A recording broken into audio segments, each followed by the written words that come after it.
Guys, this is Devin here with Hillbilly Networks again. Today I wanted to talk to you about DNS servers, what that stands for and what they do. DNS stands for Domain Name System.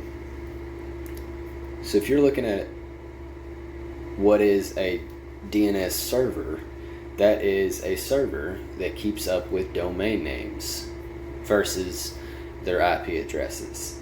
The reason for this is so that anyone surfing the internet that wants to go to a website, say google.com, and first off, they're going to have to communicate with the IP address of Google's web server or one of their hundreds of web servers.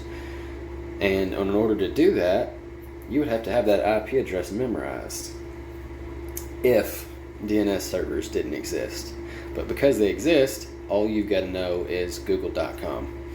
And if you type that in, your router will communicate with a DNS server and it'll say, hey, what's the IP address of the web server for google.com? It'll send it back.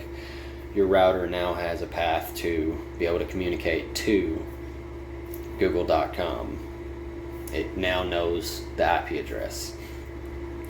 So that is the purpose of a DNS server, is to make it to where you don't have to memorize IP addresses. And we have thousands and thousands of these all around the world. Google has a bunch of them. Another thing I'd like to talk about is why you would change your DNS server to something different than what your internet provider has given you. Because your internet provider is going to give you their DNS server more than likely. That's not always the best. Sometimes when you think your internet might be out, sometimes it's actually your internet provider's DNS server has went down. The way you can tell that is if you go into command prompt and you try to ping an IP address, a public IP address that you know. A good example of that would be right here, 8.8.8.8.8. I have that one memorized because that's Google's primary DNS server. Their secondary is 8.8.4.4, as you can see here. Another one that's pretty popular is Cloudflare, and that's 1.1.1.1, and I think their secondary is 1.0.0.1. But anyways, if you had Google or Cloudflare set as your DNS server for your router to communicate with, and your internet provider's DNS server was slow or not responding, that wouldn't affect you because you would be going straight to Google's DNS. Now you can see PC Magazine here is saying that it also is hardened against attacks as well as speed benefits. One question is, what is the best DNS server? You can see here it says Google has the best DNS server, and Cloudflare is listed way down here.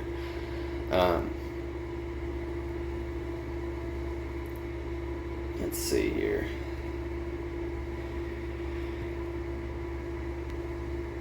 I think if you actually click on that article, it's actually going to say something quite different. Nope, no, it's not.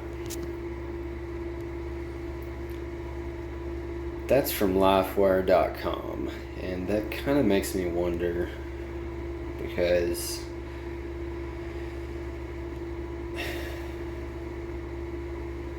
normally Cloudflare is listed as the number one, the fastest DNS server.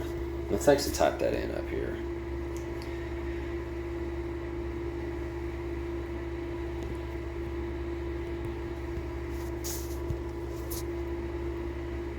Okay, see, same website. Well, it's same. That's crazy, and it says Cloudflare.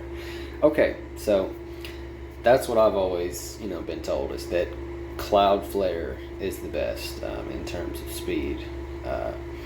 They claim that, from my understanding. But one thing you can do is, if you can't make up your mind between Google and Cloudflare, you can actually use both. It's going to use your primary, so you do have to determine which one you want to be your primary. But basically, say you want more diversity, and you don't want to have the risk of, well, what if Google's DNS goes down, or what if Cloudflare's? Because it can. it has happened. It's rare, but it has happened. One way to avoid the downtime is to put your primary as, say, Google, and your secondary as Cloudflare. That's actually something I do sometimes when I'm setting up routers for customers. I work at an ISP, and